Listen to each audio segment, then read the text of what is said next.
So today we're going to consider something we as UUs probably don't spend too much time thinking about: the afterlife. There just aren't many references to the afterlife for modern UUs, except in the form of jokes. As examples, here are a couple answers to the question, will UUs go to heaven? So that's your cue.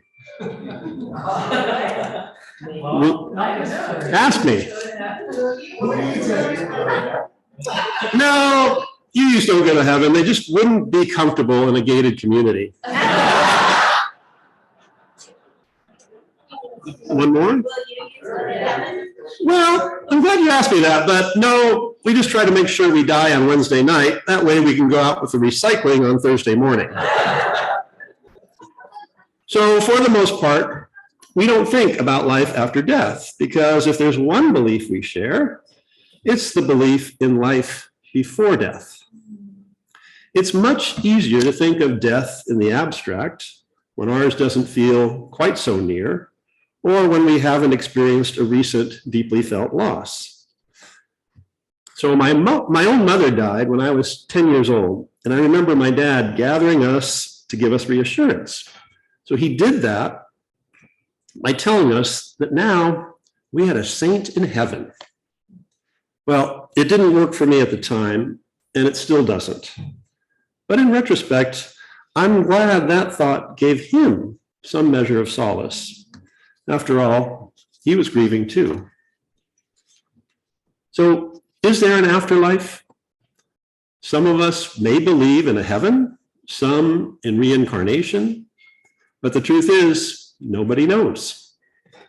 Some of us might think it's a waste of time to speculate, but I know of someone who doesn't. He's a neuroscientist. His name is David Eagleman, and in 2009, he published this slim volume called Some: 40 Tales from the Afterlives. There will be no sermon today. Instead, we'll hear 5 of the stories he wrote, all of which describe potential scenarios for life after death. We'll all have some time for musical reflection in the same vein. So, David Eagleman is neither a Unitarian nor a Universalist. He informally calls himself a possibilian. This philosophy is firmly rooted in his training as a scientist. Here's how he explains it. Possibilianism emphasizes the active exploration of new, unconsidered notions. A possibilian is comfortable holding multiple ideas in mind and is not driven by the idea of fighting for a single particular story. The key emphasis of possibilianism is to shine a flashlight around the possibility space. It is a plea not simply for open-mindedness, but for an active exploration of new ideas. So in this way of thinking, the conventional notion of heaven and hell is on equal footing with the alternatives presented in his own writing. So I hope you find this exploration of this possibility space worthwhile. But first, Anne has a few announcements for us. We'll do the honors here. Yeah. There you go. Perfect. Okay. There will be hospitality after the service today. I'm sure you can smell the good smells coming from the kitchen. Please stay for food and drink after the ceremony if you would like to. In addition, after service, Jennifer Choate and Surrey Kent will be hosting a discussion in the sanctuary to gauge interest in setting up a climate working group. So if you have concerns about climate change and would like to participate in taking action locally, meet with Jennifer and Surrey here. Next Sunday's service will be led by Mindy Scher and Carolyn Johnson-Gooder. They'll be introducing us to Braver Angels, an organization dedicated to bridging the partisan divide and strengthening our democratic republic through exercises in civil discourse between progressives and conservatives. A worthy topic. Please come. And last but not least, summertime potluck TGIF dinners are underway. The upcoming hosts are Curtis and Gail Swain here in Watsonville, July 14th, Bob and Peg in Santa Cruz on the 21st, and Marianne and Bill in Santa Cruz on the 28th. To find out more about the dinners, see the Current Happenings newsletter and email. I think that's it.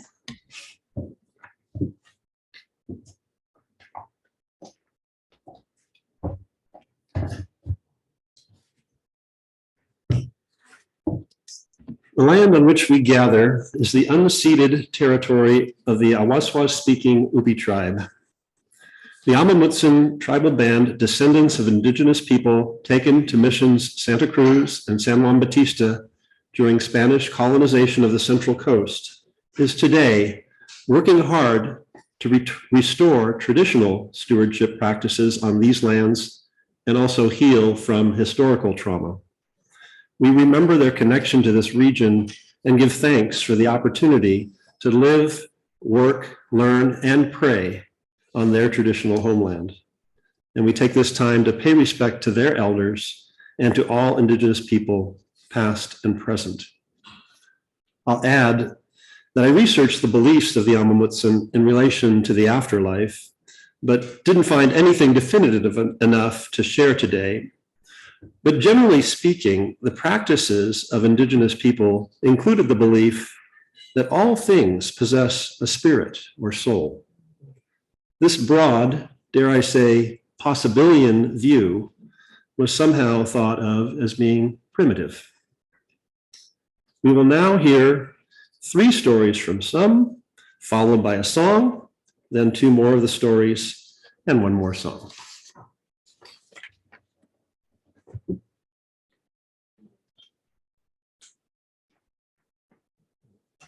I think you're a little taller than me.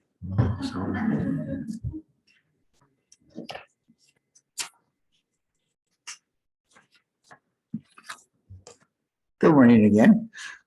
Just a few thoughts on afterlife. In the afterlife, you relive all your experiences, but this time the events are reshuffled in a new order. All the moments that share a particular quality are grouped together. So you spend 2 months driving the street in front of your house, 7 months having sex. You sleep 30 years without opening your eyes. For 5 straight months, you browse your phone while sitting on the toilet. You take all your pain at once, all 27 intense hours of it. Bones break, cars crash, skin is cut, babies are born. Once you make it through, it's agony-free for the rest of your afterlife. But that doesn't mean it's always pleasant. You spend 6 days clipping your nails, 15 months looking for things you misplaced, 18 months waiting in line. Your eyes hurt and you itch because you can't take a shower until it's time for your marathon 200-day shower. You spend 2 weeks wondering what happens when you die. 77 hours of general confusion, 1 hour realizing you've forgotten someone's name, 6 weeks waiting for a green light, 7 hours vomiting, 14 minutes experiencing pure joy. 3 months doing laundry, 15 hours writing your signature, 2 days tying shoelaces. 67 days of heartbreak, 51 days deciding what to wear, 9 days pretending you know what is being talked about. 18 days staring into the refrigerator, 4 weeks lost in thought, wondering if there was something you could be doing better with your time. 3 years swallowing food, 5 days working buttons and zippers, and finally, 4 minutes wondering what your life would be like if you reshuffled the order of events. In this part of your afterlife, you imagine something analogous to your earthly life, and the thought is completely blissful. A life where episodes are split into tiny, swallowable pieces, where moments do not endure, where one experiences the joy of jumping from one event to the next, like a child hopping from spot to spot over a hot sand beach.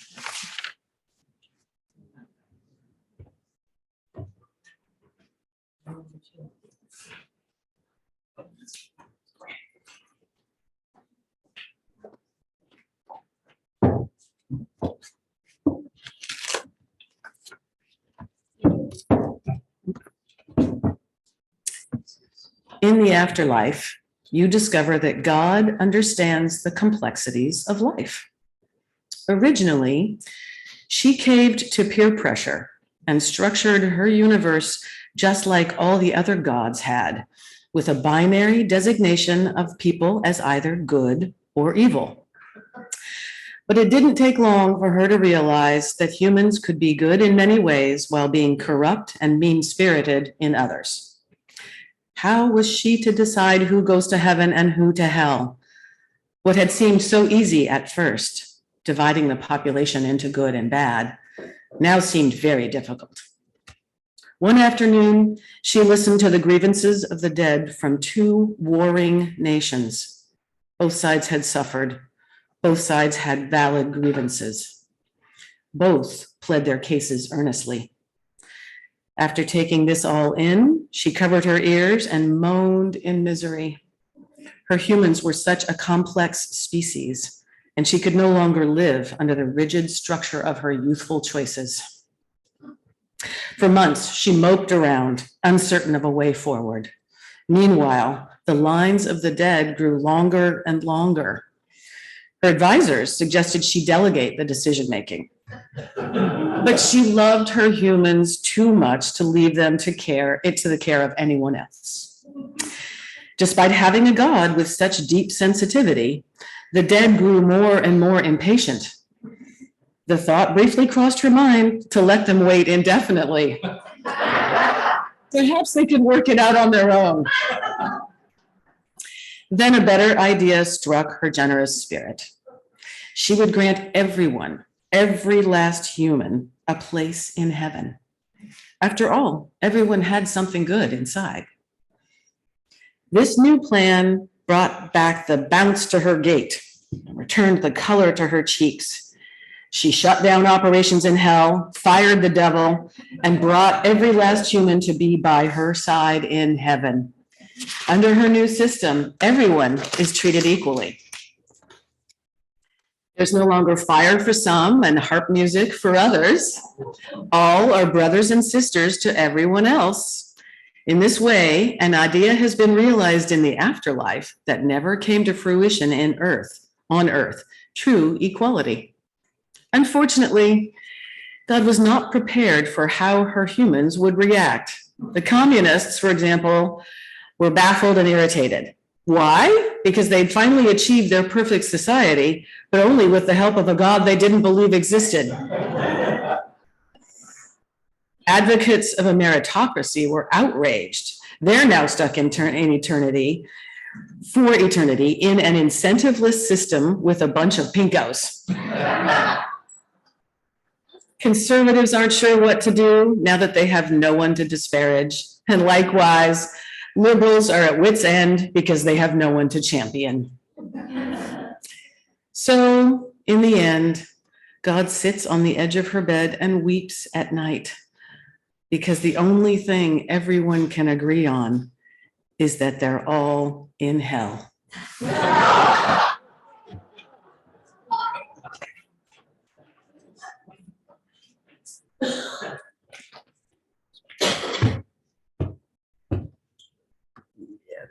Not quite as tall as Bob. No, not quite as tall as Bob.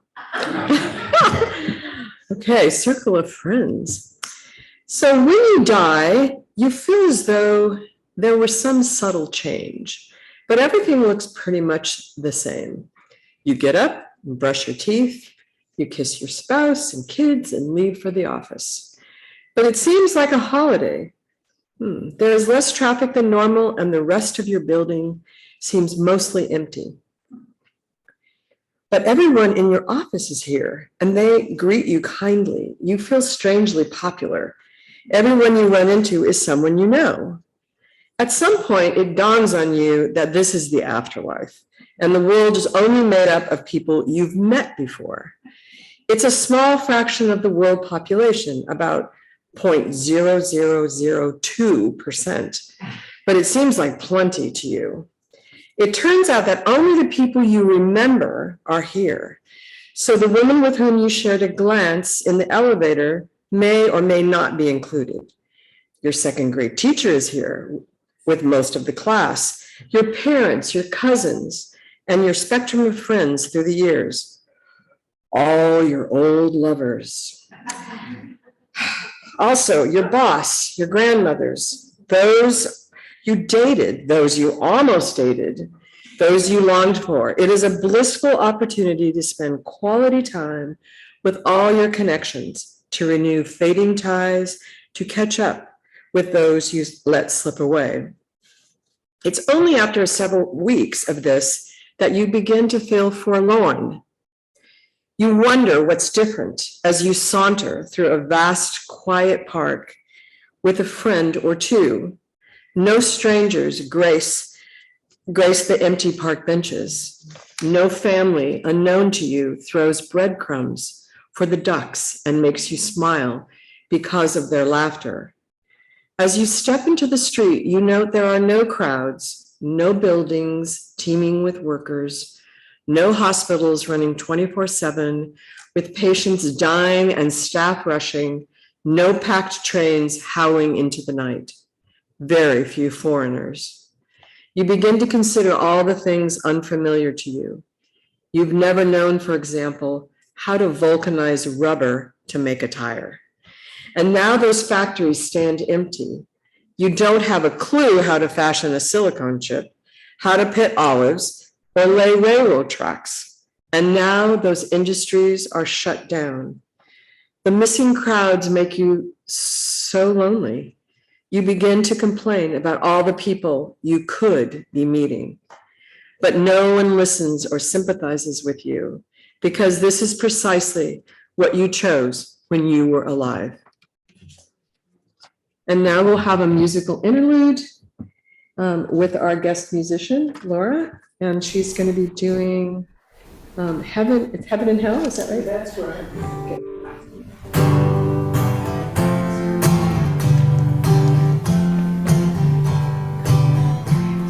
On top of the sky is a place where you go if you've done nothing wrong. If you've done nothing wrong. And down in the ground is a place where you go if you've been a bad boy. If you've been a bad boy, why can't we have eternal life and never die? Never die.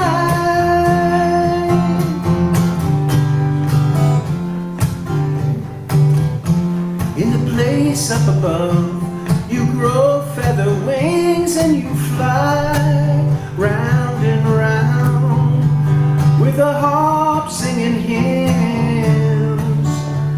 And down in the ground you grow horns and a tail, and you carry a fork and molder away.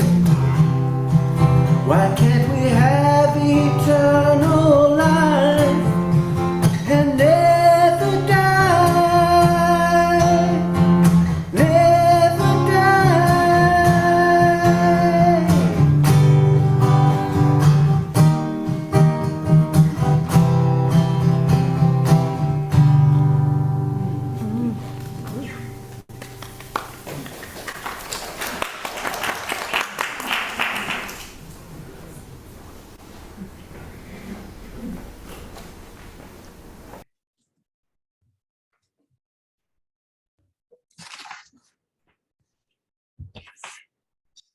This one is called Ineffable.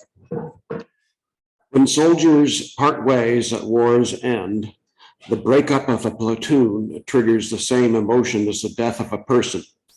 It is the final bloodless death of the war. The same mood haunts actors at the drop of the final curtain. After months of working together, something greater than themselves has just died. After a store closes its doors on the final evening, or a Congress wraps its final session, the participants wander away feeling that they were part of something larger than themselves, something they intuit had a life, even though they can't quite put a finger on it. In this way, death is not only for humans, but for everything that existed.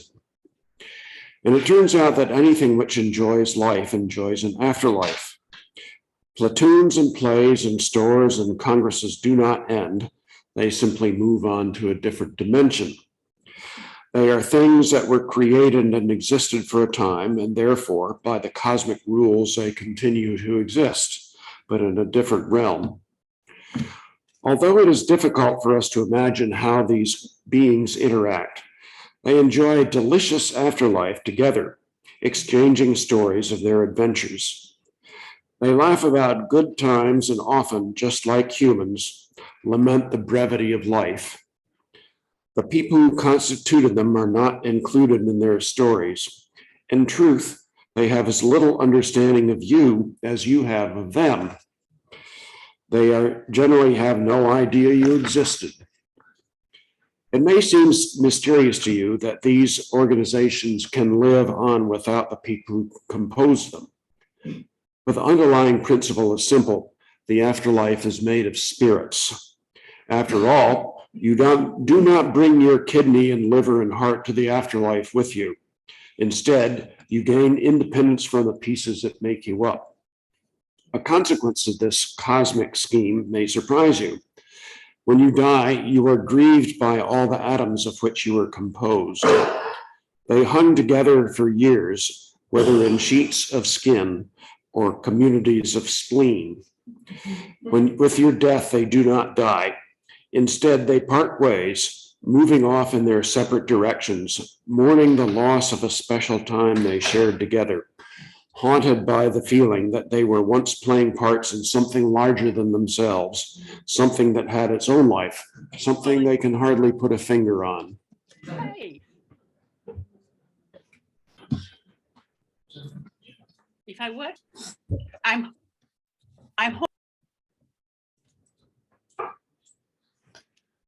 This last one is called quantum.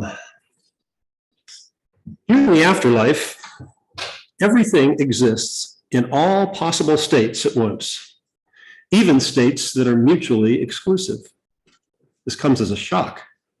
In earthly life, making one choice causes the other choices to disappear. When you become a lover to one, you cannot become a lover to others. When you choose one door, others are lost to you. But in the afterlife, you can enjoy all possibilities at once, living multiple lives in parallel. You find yourself simultaneously eating and not eating. You are bowling and not bowling at the same time. You are horseback riding and nowhere near a horse. A velvety blue angel descends gently to see how you're coming along with this afterlife. This is all too confusing, you confess to the angel. The angel rubs his chin. Maybe we can ease you into this with something simpler, like a day job. Suddenly, you are dropped into a work life of simultaneous contradictions. You find yourself practicing several careers at once. All the careers you considered when you were younger. You both count down your rocket ship launch and defend a client in front of a jury. Somehow, in the same moments, you scrub for surgery and navigate an 18-wheeler down a New Mexico highway. Gone are the constraints of location and time. This, you tell the angel, is just too much work. Well, the angel considers, perhaps we could warm you up with a simpler situation. How would you like to be in a closed room, one-on-one with your lover? And then You are here. You are simultaneously engaged in her conversation and thinking about something else. She both gives herself to you and does not give herself to you. You find her objectionable and you deeply love her. She worships you and wonders what she might have missed with someone else. Thank you, you tell the angel. This I'm used to.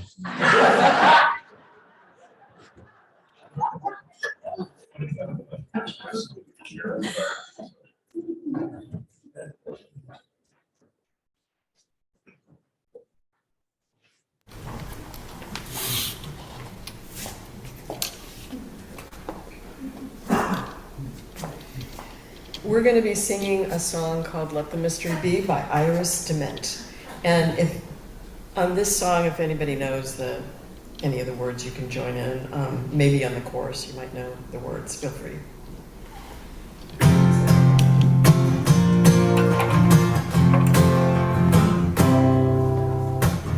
Everybody's wondering what and where they all came from. Everybody's worried about where they're gonna go when the whole thing's done. But no one knows for certain, it's all the same to me. I think I'll just let the mystery be. Some say once you're gone forever, and some say you're gonna come back. Some say you rest in the arms of the Savior in simple ways you like. Some say that they're coming back in the garden, but you carrots and little sweet peas.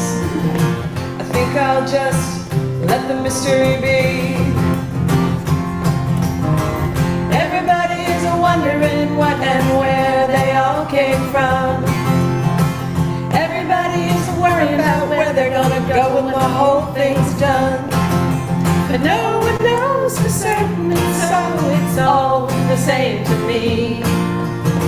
I think I'll just let the mystery be. Some say they're going to a place called glory, and I ain't saying it ain't a fact. But I've heard that I'm on the road to purgatory, and I don't like the sound of that. I believe in love, and I live my life accordingly. And I choose to let the mystery be. Everybody's wondering what and where they all came from. Everybody's worried about where they're gonna go when the whole thing's done.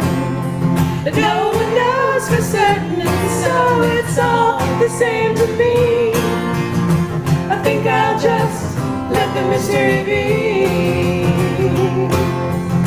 I think I'll just let the mystery be.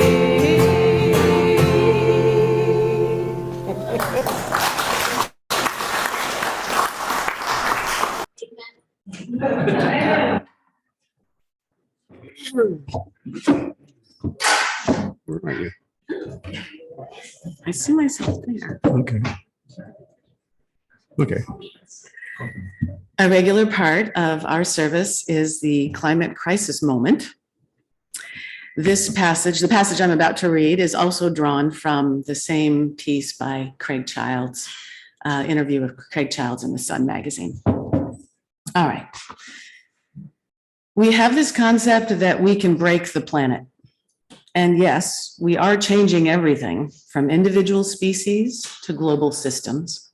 But the Earth doesn't just break and stop like a machine. Our planet is alive and kicking. It can absorb impacts, extinctions, alterations of air and ocean currents. This doesn't mean the Earth is just happily soaking up everything we heap on it. It's a living organism, squirming and wriggling, but fundamentally, it can repair itself. The whole planet is sacred, and that sacredness is creation. It's where life rises and falls and rises again. That creative energy, both building up and breaking down, drives everything. If there weren't a dynamic that took things apart, this whole world would be in stasis. Nothing would change or be created. Destruction and creation can't be separated. The fact that they both exist means that the ball is rolling and the planet is moving forward. And I'm amazed by the good we can do. We're not just a devouring species, eating everything in our path. We are also a species that preserves ecosystems, that cleans up rivers, that puts seeds in the ground. We aren't just destroyers. We are repairers too. Destruction and creation, it's always both at once.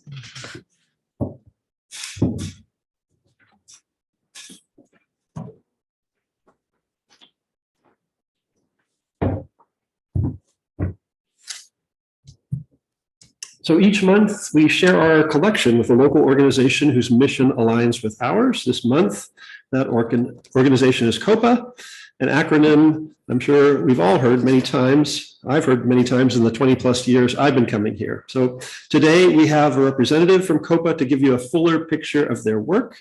I now invite Eli Holiday up to tell us about the important work of COPA. Thanks, Eli.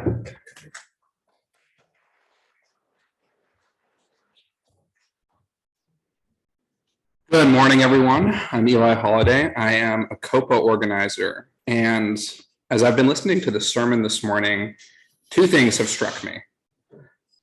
One, that for some, this would be a pretty radical claim, this idea that there are many afterlives and that there is not, in fact, one. And to me, the view that sort of conjoins that is that really what that gets down to is that there is no heaven, right? That there is no salvation awaiting people.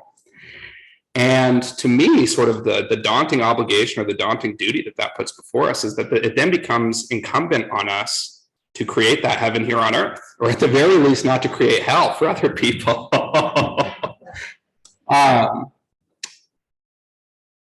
And that's a pretty daunting task, right? To try and look at the climate crisis, the housing crisis, the state of politics in our country, and to think, oh my gosh, like I have to go out and fix all of that. Like, oh, I feel despair when I think about that, honestly. It seems impossible. I grew up getting dragged around from protest to protest. My family were big activists, and it was always really good work.